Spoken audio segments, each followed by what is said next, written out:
Hello, Jekko Knight here.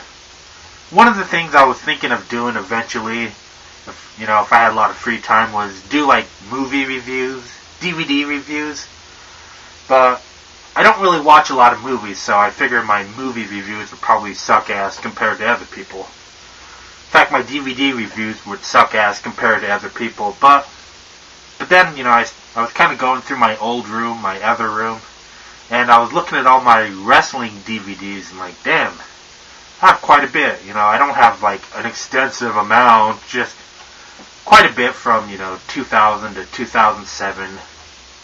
But I'd figure I'm going to do a half-assed DVD review of some of the wrestling DVDs in my collection. This ain't like a really in-depth, DVD review, because quite frankly, I haven't even seen any of these recently. It's been years since I've seen them, so I'm just going to go off by memory and, just do a quick little talk about each of these that I have in this stack over here. The first one is the best of WWE Confidential Volume 1. Is there a Volume 2? No, because I think this show only lasted one season. I totally forgot about this show till I was like looking like, oh yeah, I remember this shit. Basically, in about early 2000, that's when, internet gossip sites and rumors, mills and all that shit was getting really popular. If something happened to a wrestler, you could find out about it, within that same day online. And WWE was probably like, I don't want people looking up all the secrets of wrestling online and all the gossip, all the rumors and all that shit. We're going to give it to them in a show. And it's going to be like all the dirt, about wrestling and stuff. The only problem is WWE Confidential was filtered fucking bullshit. This was a bad idea. And why they even made a DVD, the best of Volume 1, when they knew there wasn't going to be a Volume 2. I don't know if there is. That'd be funny if there was. But now this is just one of WWE's bad ideas back in the day. The next DVD review is John Cena, Word Life. And there's a lot of John Cena DVDs. I don't really have a whole lot. I think I recently picked up the John Cena Experience. I haven't watched it yet. But John Cena is one of those, he's entertaining. I don't hate him. I don't love him. But when he started out, I kind of liked him a little bit. And when he introduced this stupid-ass rap gimmick, I thought this was so fucking funny and stupid that I became a fan of John Cena. And, over the years, when he started to be like, steal the spotlight, then it's kind of, I didn't really care for him as much as I did when this shit started. And this has a lot of, like, early rap battles, which are just stupid rhymes, which are funny and entertaining. I don't know, I like the old-ass John Cena. And I'll have to watch this again sometime. And the next DVD review is Sting, Moment of Truth. I watched this once and I don't think I'll ever watch it again. It's kind of like a little short film of Sting, having problems. It's a little kind of interesting, kind of few storyline curves.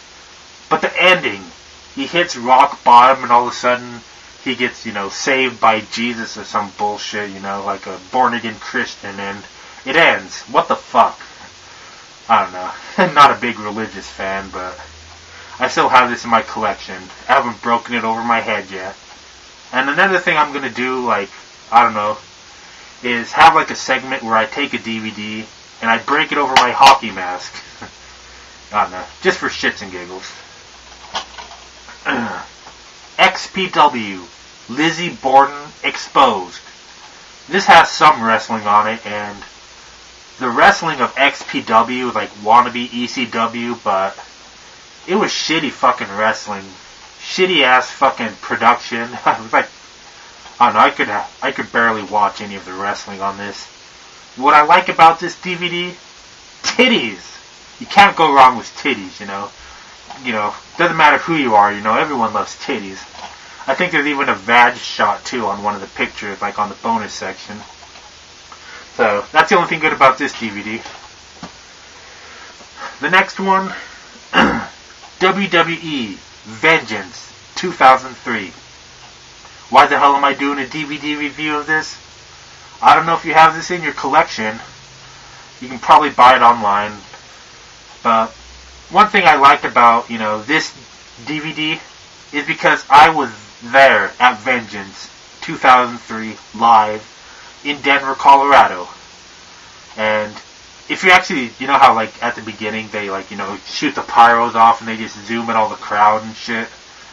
If you look at closely at some of those ones where they like zoom in, zoom out, one they kind of just go on the top row and they kind of zoom kind of like that, or I don't know what direction. But you can actually see me on this DVD.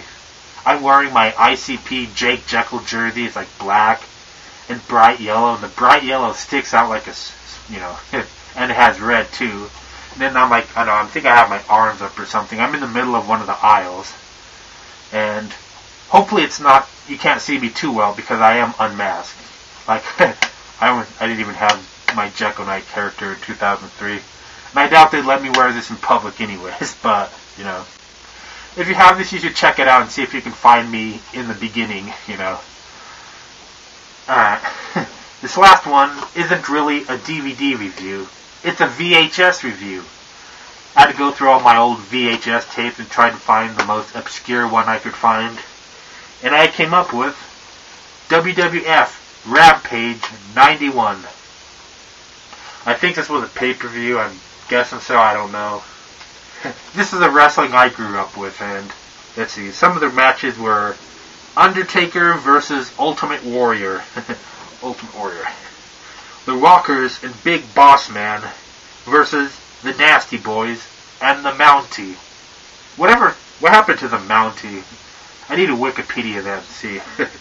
Just for curiosity. Fan favorite match. British Bulldog versus Mr. Perfect. A match picked out by one fan. Imagine if WWE listened to one fan. Maybe their product would have improved a long time ago. Unless the only fan they listened to was a John Cena fan. Sorry, I had to do that one. But anyways, one of the bonus sections on this was how to play golf with Gene Okerlund and Bobby the Brain Heenan. I remember that was funny as hell, Anything with comedy sketches and Bobby the Brain Heenan is pure fucking gold. Bobby the Brain Heenan, one of my favorite managers of all time, and me, Gene Okerlund, can't go wrong with that.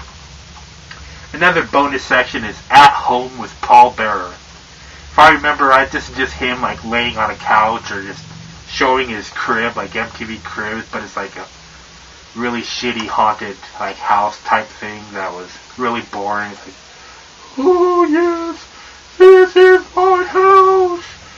I am laying in bed. Now I'm gonna show you what it's like to manage the Undertaker. When I was a little kid, I had the fucking perfect Paul Bearer, voice. And then my balls dropped and I lost it, but I can't believe I can still do that high-pitched voice. Probably from doing my Smish voice. But anyways, that's all for this video. Jekyll Knight signing out.